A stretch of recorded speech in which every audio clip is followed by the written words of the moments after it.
मेरे साथ बोलिए, भारत माता की। क्यों भाई, बंगाल वालों की आवाज को क्या हो गया है? 24 में मोदी जी को प्रधानमंत्री बनाना है या नहीं बनाना है? जोर से बोलिए, बनाना है या नहीं बनाना है? 26 में बंगाल में भाजपा सरकार बनानी है या नहीं बनानी है? तो ऐसी आवाज नहीं चलेगी। मेरे साथ दोनों हाथ उठाइए, उठाइए दोनों हाथ, विजय के संकल्प का मुट्ठी भींचिए और प्रचंड आवाज से बोलिए, भारत माता की, भारत माता की। और आज इस रैली में नजर भी नहीं पहुंच रही है, वहां तक आए हुए प्यारे भाइयों बहनों माताओं और मेरे जिगर के टुकड़े जैसे युवा मित्रों, आप सभी को नमस्कार। यही मैदान है जिसने पश्चिम बंगाल को हिंदुस्तान के साथ, भारत के साथ जोड़कर रखने का काम किया है। और मित्रों, भारतीय जनता पार्टी के लिए भी ये मैदान बहुत भाग्यशाली मैदान है। मैं इसी दिसंबर महीने में, नवंबर महीने में यहां पर आया था 2014 में, और यहां से बंगाल की जनता को, तृणमूल को हटाने का कॉल देने का काम मैंने किया था भारतीय जनता पार्टी के अध्यक्ष के रूप। और मैं आज बंगाल की जनता का धन्यवाद करना चाहता हूं कि आज बंगाल में 18 लोकसभा सीटें और 77 विधानसभा सीटें देकर बंगाल की जनता ने तय कर दिया है कि यहां पर अगली सरकार भारतीय जनता पार्टी की सरकार बनने वाली है। भाई और बहनों, बंगाल की जनता ने 2 करोड़ 30 लाख वोट भारतीय जनता पार्टी को दिए, 77 सीटें दी। हमारे नेता शुभेंदु अधिकारी को अभी अभी दीदी ने दूसरी बार विधानसभा से बर्खास्त कर दिया है। मैं कहने आया हूं दीदी, कान खोलकर सुन लो, शुभेंदु जी को आप विधानसभा के बाहर तो निकाल सकती हो, परंतु बंगाल की जनता को चुप नहीं कर सकती। बंगाल की जनता कहती है, दीदी आपका समय अब समाप्त हो चुका है। भाई और बहनों, सोनार बांग्ला और परिवर्तन के नारे के साथ, मां माटी मानुस के नारे के साथ कम्युनिस्टों को हटाकर दीदी सत्ता पर आई। मैं पूछना चाहता हूं आपको, परिवर्तन हुआ है क्या? जरा जोर से बोलो, हुआ है क्या? घुसपैठ रुकी है क्या? तुष्टीकरण रुका है क्या? पॉलिटिकल वायलेंस बंद हुआ है क्या? भ्रष्टाचार रुका है क्या? मोदी जी लाखों करोड़ों रुपया बंगाल को भेजते हैं, ये तृणमूल के सिंडिकेट वाले वो रुपया को बंगाल के गरीबों तक पहुंचने नहीं देते। मैं आज आह्वान करने आया हूं, अगर 26 में यहां भाजपा सरकार बनानी है तो इसकी नींव 24 के लोकसभा के चुनाव में डालकर मोदी जी को बंगाल से प्रधानमंत्री बनाना चाहिए। भाई और बहनों, 27 साल कम्युनिस्टों का शासन रहा, ममता जी तीसरी टर्म के लिए जीती, लाल भाई और एक तृणमूल कांग्रेस मिलकर बंगाल को बर्बाद कर दिया। चुनावी हिंसा पूरे देश में, चुनावी हिंसा अगर सबसे ज्यादा होती है तो बंगाल में होती है। घुसपैठ बंगाल सरकार, ममता बनर्जी रोक नहीं पाई। जो ममता बनर्जी कभी घुसपैठियों के लिए पार्लियामेंट चलने नहीं देती थी, वो ममता बनर्जी आज घुसपैठियों को खुलेआम वोटर कार्ड और आधार कार्ड बंट रहे हैं, वो चुप बैठी है। कट मनी से पूरी बंगाल की जनता परेशान, सिंडिकेट की उगाही से पूरी बंगाल की जनता परेशान। और जिस बंगाल में कभी सुबह सुबह रविंद्र संगीत सुनाई पड़ता था, वो बंगाल आज बम धमाकों से गूंज रहा है। मित्रों, बम धमाकों से गूंज रहा है। पूरे देश में गरीबी कम हो रही है, मगर बंगाल में गरीबी कम होने का नाम नहीं देती। भ्रष्टाचार चरम सीमा पर है। मैं बाद में बात करूंगा, मगर मैं आपको बताने आया हूं भाइयों, मैं गुजरात से आता हूं। मेरे जीवन में किसी नेता के घर से इतनी सारी नोटों की गड्डियां किसी ने अपने जीवन में नहीं देखी होगी। मित्रों, जो बंगाल साहित्य, विज्ञान, कला, आजादी का आंदोलन, अध्यात्म, उद्योग और कृषि में पूरे देश का नेतृत्व करता था, वो बंगाल आज सबसे पिछड़ा बनाने का काम दीदी ने किया है। दीदी ने बंगाल को बर्बाद कर रख दिया है।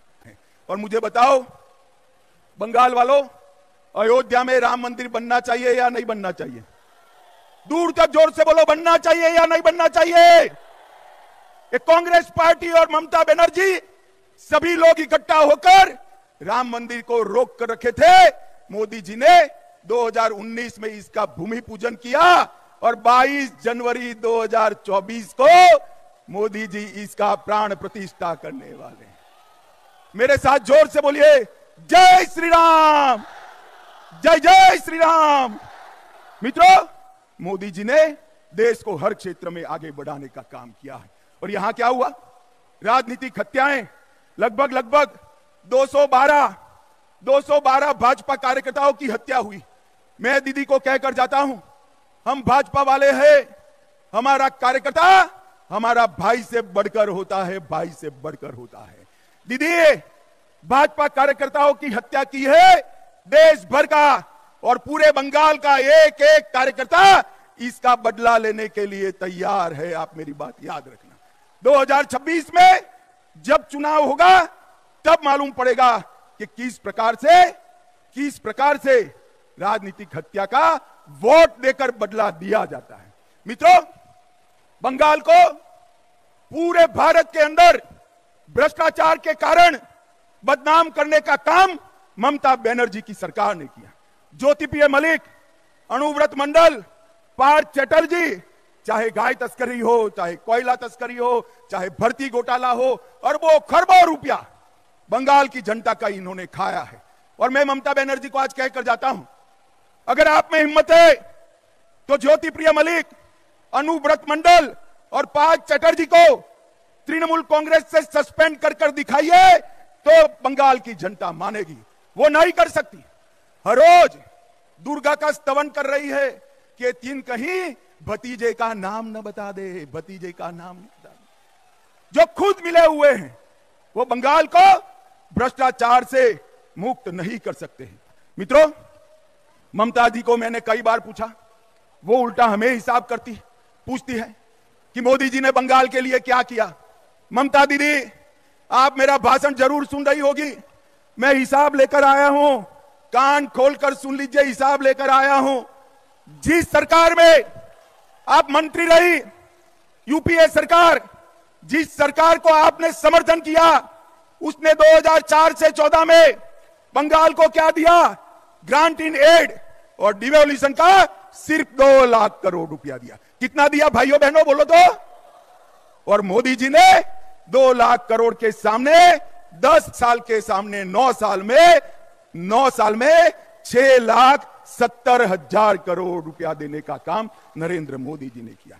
और 1,80,000 करोड़ रुपया नरेगा में 3.5 गुना ज्यादा हमने दिया। आप धरना करती हो, जब आप मंत्री बनकर बैठी थी, मुख्यमंत्री बनकर सरकार का समर्थन कर रही थी, पैसा कम मिलता था। यूपीए सरकार ने 14,000 करोड़ रुपया दिया, मोदी जी ने 54,000 करोड़ रुपया देने का काम किया। और नरेगा, ग्राम सड़क योजना, आवास योजना, आजीविका मिशन और नेशनल आजीविका मिशन में 1,80,000 करोड़ रुपया देने का काम भारतीय जनता पार्टी ने किया है। और नेशनल हाईवे के लिए टोटल 70,000 करोड़, लगभग 16,000 करोड़ रेलवे में, बंदरगाह में 1,000 करोड़, सिंचाई के लिए 3,000 करोड़, कुल मिलाकर आपके 2 लाख करोड़ के सामने भारतीय जनता पार्टी ने 8 लाख करोड़ से ज्यादा रुपया देने का काम भारतीय जनता पार्टी। और ममता दीदी, जितना गुमराह करना है कर लीजिए। गत चुनाव में तो रैगिंग कर आप जीत गई, फिर भी हमारी 77 सीटें आई। 77 कहां 0 कहां 77। और इस बार 26 में रैली देखकर मैं स्पष्टता से कहने जाता हूं कि 26 के चुनाव में 2/3 बहुमत के साथ यहां पर भारतीय जनता पार्टी की सरकार बनी। मगर इसके पहले 24 का चुनाव आ रहा है। आपने 19 में 18 सीटें दी थी। मैं आप सभी को करबद्ध विनंती करने आया हूं, इतनी सीटें दीजिए कि मोदी जी को शपथ विधि के बाद कहना पड़े मैं बंगाल के कारण देश का प्रधानमंत्री बना हूं, बंगाल के कारण। भाई और बहनों, बंगाल का भला ये भ्रष्टाचारी परिवारवादी तृणमूल कांग्रेस नहीं कर सकती।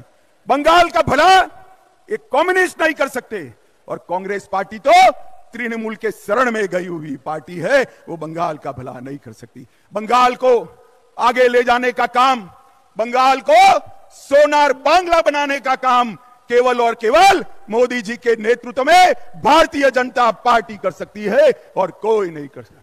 भाई और बहनों, मुझे बताओ, ये भ्रष्टाचारी ममता सरकार को हटाओगे? जोर से बोलो अंत तक। भ्रष्टाचारी ममता सरकार को हटाओगे? 24 में मोदी जी को फिर से प्रधानमंत्री बनाओगे? 26 में 2/3 बहुमत से भाजपा सरकार बनाओगे? घुसपैठ रोकनी है, जोर से बोलिए, घुसपैठ रोकनी है, सीएए लाना है, भ्रष्टाचार रोकना है, सीमाएं सुरक्षित करनी है, बंगाल के गरीब का विकास करना है, बंगाल की अस्मिता वापस लानी है। अगर सब करना है तो उखाड़ कर फेंक दो ममता बनर्जी की सरकार को, और यहां पर भारतीय जनता पार्टी की सरकार बनाओ। मैं बंगाल की जनता को भरोसा दिलाकर जाता हूं कि बंगाल का विकास मोदी जी की सबसे बड़ी प्राथमिकता बंगाल का विकास है। हमें एक ऐसी सरकार चाहिए जो मोदी जी को विकास करने के लिए अनुकूल भूमि तैयार करे। ममता बनर्जी मोदी जी को विकास नहीं करने देती है। भाई और बहनों, यहां कमल फूल की सरकार बनाइए, नरेंद्र मोदी के नेतृत्व में भाजपा सरकार बनाइए, और 24 में फिर से मोदी जी को प्रधानमंत्री बनाइए। यही मेरा आप सबसे अभ्यर्थना है। नमस्कार। मेरे साथ बोलिए, दोनों हाथ ऊपर करिए, जरा अंत तक, पीछे तक, दोनों हाथ ऊपर करिए और प्रचंड आवाज से बोलिए, भारत माता की, भारत माता की, वंदे वंदे वंदे, भारत माता की। Bharatiya Janata party, Bharatiya Janata party, Narendra Modi, Narendra Modi.